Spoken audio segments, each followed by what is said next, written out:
야베스의 기도 여러분 다 잘 아시죠?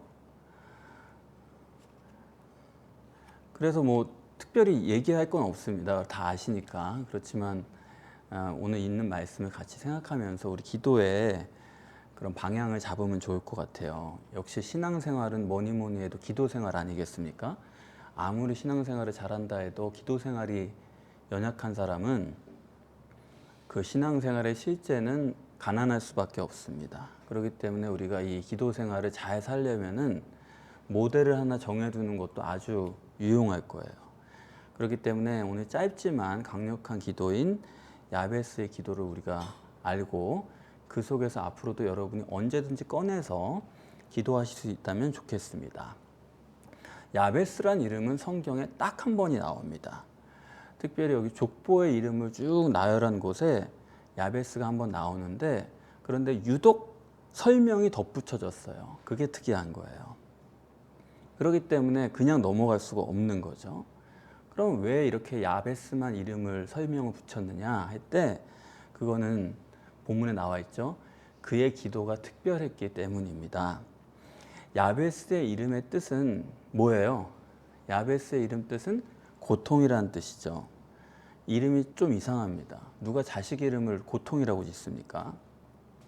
저희 둘째도 태명이 뭐였냐면 극복이었어요. 어려움을 극복하는 그런 희망 있는 능력 있는 사람이 되라. 극복이라는 이름을 지었는데, 아니 고통을 전제해서 극복이라는 이름을 지을지언정 어떻게 자식 이름이 고통입니까? 왜 그렇게 이름을 지었을까 생각해 보면 오늘 본문에 나와 있죠. 그의 어머니가 이름을 지어 주었다는 겁니다. 대개 이스라엘 아버지들은 자식 이름을 손수 지어요. 그리고 아버지가 없다 하더라도 집안에 남자가 이름을 짓는 거지 여자가 이름을 짓지 않습니다. 그런데 특별하게 어머니가 이름을 지어줬대요. 그 말은 뭐겠습니까? 아버지가 일찍 죽었다는 얘기죠. 그런데 그것도 아마도 임신 중에 죽었을 가능성이 많다고 저는 생각을 해요.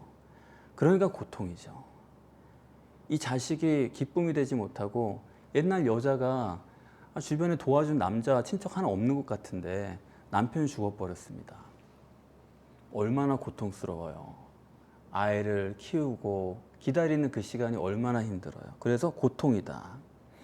그러니까 아버지 없이 이 아이는 태어난 겁니다. 이런 어려운 조건, 힘든 환경에서 태어난 것이 야베스입니다. 그런데 그를 향해서 오늘 본문에 뭐라고 말하냐면 존귀한 자다. Most honorable man이다. 존귀한 사람이다. 그렇게 말합니다. 왜요? 이런 역경이 쭉 있었지만 마지막에 끝이 좋았기 때문이거든요. 그럼 왜 이렇게 좋을 수 있었느냐? 그것이 가능한 이유는 역시 본문에 있죠. 그의 기도 때문입니다. 그의 기도가 뭘까? 그래서 이 기도를 우리가 알아서 야베스처럼 여러분이 어떤 어려움이나 힘든 환경을 극복해야 될 때 그런 문제를 가지고 있다고 한다면 이 기도를 꺼내가지고 기도한다면 우리도 존귀한 자가 될 수 있을 것입니다. 자, 뭐라고 기도하냐면 첫 번째로 내게 복을 주세요 이렇게 기도합니다. 복이란 거는 구약적인 말이고 신약에서는 그걸 은혜라고 말하죠. 내게 은혜를 주세요. 근데 오늘 본문에는 복을 주세요 그 정도가 아니라 복의 복을 주세요. 다시 말하면 꼭 복 주세요. 꼭 은혜를 주세요. 하나님 없이는 절대 안 됩니다. 복의 복을 더해 주세요. 요한복음에서는 은혜 위에 은혜를 더해 주세요. 다시 말하면 복을 받으면 무조건 산다는 얘기죠. 복을 받으면 무조건 극복할 수 있다는 얘기죠. 옛날에는 아이들한테 욕을 많이 했잖아요. 우리나라가 아직 발전 안 했을 때. 그래서 저도 초등학교 6학년 때 담임 선생님이 아주 이거는 유행어였어요. 아이들한테 뭐만 하면은 야, 이 썩을 놈아 그러셔. 전부 다 썩을 놈이었어요. 근데 그건 뭐 그분만 그런 게 아니고 그때는 그렇게 왜 이렇게 아이들한테 욕을 했나 몰라요. 그래가지고 뭐 조금만 잘못하면 야 이놈 새끼야, 뭐 이놈 새끼야, 어떻게 새끼야. 뭐 저희 부모님이 그랬다는 건 아닌데 그런 일이 옛날에 많았나 봐요. 그래서 어떻게 그렇게 맨날 욕을 하고 저주를 하고 그러는데도 애들이 그렇게 잘 컸나 생각해 보면 어떤 분이 그런 얘기를 하더라고요. 옛날에는 영양실조가 있어가지고 옛날 초등학생들은 다 교복에다가 이렇게 손수건 하나 이렇게 꽂고 다녔잖아요. 그게 뭐냐면 코가 자꾸 나오니까 멈추질 않아서 그걸 이렇게 닦으라는 거거든요. 왜냐면 이런 걸로 훔치면은 이게 빳빳해가지고 보기가 흉하니까 손수건을 꺼내가지고 하도록 초등학생들이 하도록 이렇게 항상 꽂고 다닌 거죠. 그래가지고 코가 질질질 흐르면 선생님이 이렇게 그걸 빼가지고 코에다 대가지고 흥해라 흥 그래가지고 흥하라고 자꾸 그래가지고 복을 받았다 뭐 그런 식으로 유머를 하는 분도 있었어요. 여러분들 입꼬리가 살짝 올라갔죠? 많은 걸 바라지 않아요. 그런데 일리가 있어요. 흥해라 하니까 진짜 어려운 환경에서도 흥했다라는 것입니다. 다시 말하면 복 받으면 사람 일어나요. 은혜 받으면 살아나요. 넘치도록 받으면 복의 복을 받으면 누구보다도 승리할 수 있다라는 것입니다. 역경을 이겨낸다. 그렇기 때문에 복을 구하되 복의 복을 구하라. 꼭 주셔야 됩니다. 하나님뿐입니다. 주님이 나를 버리시면 내가 어디 가리요. 나에게 꼭 복을 주세요. 그렇게 기도했다는 것이고요. 두 번째는 지경을 넓혀달라. 그렇게 기도했다는 겁니다. 땅을 넓혀달라. 단순히 그런 얘기는 아닐 거예요. 지경을 넓혀달라. 다시 말하면 내 활동 반경을 넓혀달라. 영향력을 넓혀주세요. 이것이 바로 영향력의 확장을 얘기하는 것입니다. 우리가 믿음이라고 하는 스위치를 누르면 우리에게 하늘에서 복이 임하잖아요. 은혜가 쏟아지거든요. 그 받은 복을 가지고 은혜를 가지고 베풀기 시작하면 거기서부터 영향력이 생기거든요. 그래서 복 받고 복을 흘려보내는, 복을 나눠주는 그런 인생이 되기를 기도했다라는 거죠. 야베스의 기도는 그런 특별한 면이 있었어요.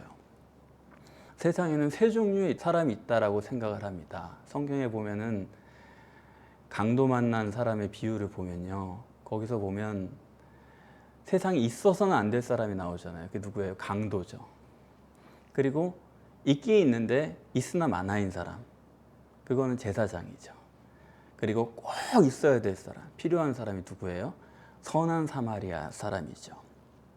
언제나 우리는 꼭 필요한 사람이 되어야 됩니다. 내가 꼭 필요한 사람이 되는 곳에만 찾아다녀도 우리의 인생은 성공할 수가 있어요.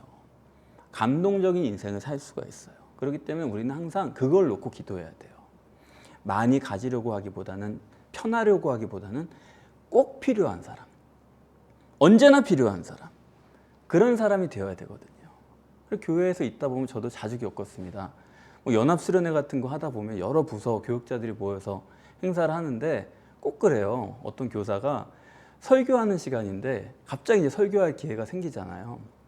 뭐 아이들이 모이고 그러니까 목사님, 전도사님 말씀 전해주세요, 기도하게 해주세요. 갑자기 불러요. 그런데 교육자들이 있는데 꼭 그런 선생님이 있어요. 아, 설교하실 분이 없네. 너무 수치스러운 거죠, 당하는 사람은. 자기 부서 교사가 전도사님이 계신데 평소 들으니까 자기는 그 설교가 별로 마음에 안 들어요. 그래서 설교를 듣긴 들어야겠는데 누구한테 부탁하지? 설교할 사람이 없네. 그래요. 와, 옆에서 듣는데 막 얼굴이 화끈화끈하더라고요. 항상 불러주고 항상 원하고 꼭 필요한 사람이 되어야 됩니다.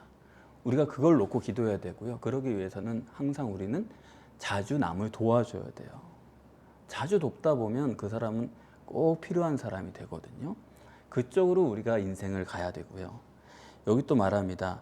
주의 손으로 도와주세요. 이렇게 기도해요. 주의 손, 그건 능력이죠. 그런데 우리는 더 자세히 알잖아요. 주의 손이 뭡니까? 성령이죠. 성령으로 도와주세요. 이 손으로 도와달라는 거는 에스라, 느헤미야서에 자주 나오거든요. 얼마나 막막했습니까? 멸망한 도시예요. 거기 와서 재건을 해야 됩니다.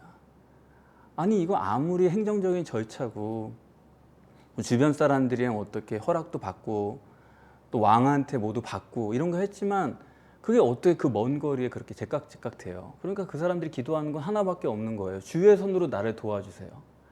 내가 누구한테 연락하고 누구랑 친해가지고 부탁하고 이걸로 되는 게 아니니까 주의 손이 나를 도와주세요. 성령의 역사, 하나님의 역사가 나를 붙들어 주지 않으면 불가능한 얘기를 한 거죠. 반대로 주의 손이 임하기만 하면 못할 일이 없어요. 주의 손이 따라붙기만 하면 안 될 일이 없는 거예요. 우리는 항상 불가능에 부딪힙니다. 내 힘으로는 어쩔 수 없어요. 인맥이요, 뭐 환경 조건이요, 그런 거 다 동원해도 안 되는 일이 수시로 있어요. 그럴 때 주의 손으로 도와주세요. 하나님이 이 땅에 계셔서 성령으로 나와 함께 해주세요. 도와주세요. 그러면 풀립니다. 그러면 뚫립니다. 그래서 홍해 앞에서도 주의 손이 나타났고, 여리고 앞에서도 주의 손이 역사했고, 주의 손이 그들과 함께 할 때 승리했음을 우리가 잊지 말아야 돼요. 주의 손이 도와주세요. 그렇게 구체적으로 기도해야 되고요. 또 오늘 하나 본문에서는 환난에서 벗어나 근심이 없게 해달라고 기도합니다. 환난에서 벗어나 근심이 없게 해달라. 아니, 앞에까지 이 정도 기도한 사람이고 이 정도 아는 사람이라고 그러면은 신앙은 회피가 아니라는 것쯤은 다 알 거예요. 신앙은 도망가는 게 아니거든요. 도망간 곳에 천국은 없습니다. 다시 말하면 뭐냐면 우리에게 근심이 없는 순간은 사명을 완수할 때예요. 사명을 향해 달려갈 때예요. 사명이 분명하면 근심이 없어요. 상황이 만만하다는 거 아니에요. 하지만 사명이 있잖아요. 그걸 향해 갈 때만큼은 근심이 없어요. 왜요? 그건 하나님이 하시는 일이고 하나님이 나를 고용해서 역사하는 일이거든요. 그러니까 하나님을 믿고 갈 수 있을 때 그때는 근심이 없죠. 그리고 하나님의 일이니까 환난에서 벗어날 수 있어요. 그런 믿음을 가지고 당당하게 하나님 앞에 기도하는 것입니다. 여러분이 사명에 붙들린다면 고난은 당연히 여러분을 찾아올 겁니다. 그거는 꼭 사람이 아니에요. 환경이 아니에요. 영적 세력이, 마귀가 반드시 여러분을 공격해 옵니다. 그거는 눈에 보이게 오는 거죠. 마귀라고 생각 안 해요. 옛날에 동방정교회 사람들은 마귀를 그림으로 그릴 때 평범한 모습으로 그렸거든요. 거기 보면 아주 착한 사람의 모습으로, 그냥 보통 사람의 모습으로 이렇게 마귀가 등장해요. 그 사람들은 정말 지혜로운 통찰을 가지고 있었다고 생각해요. 마귀가 뿔난 모습으로 다가오지 않아요. 이게 마귀란 것도 모르게 다가오거든요. 그런데 우리가 사명을 붙들고 나아가다 보면 환경적으로 이게 도대체 정말 마귀의 개입이 맞나? 그런 애매모호한 사건들 속에 우리에게 공격이 오고 시험이 오고 방해가 옵니다. 그때 생각해야 돼요. 주님, 환난에서 벗어나 근심이 없게 하옵소서. 다시 말하면 악에서 나를 구하소서. 예수님이 가르치신 기도가 바로 그 기도예요.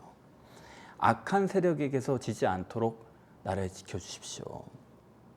짧은 시간이 주어졌을 때 여러분 이 야베스의 기도를 생각하시고, 짧잖아요. 그렇지만 모든 것이 다 들어있으니까 여러분 야베스같이 기도하시기를 바랍니다. 그러면 길이 잃지 않는 바른 길을 가는 승리자가 될 것입니다. 우리 함께 기도하겠습니다.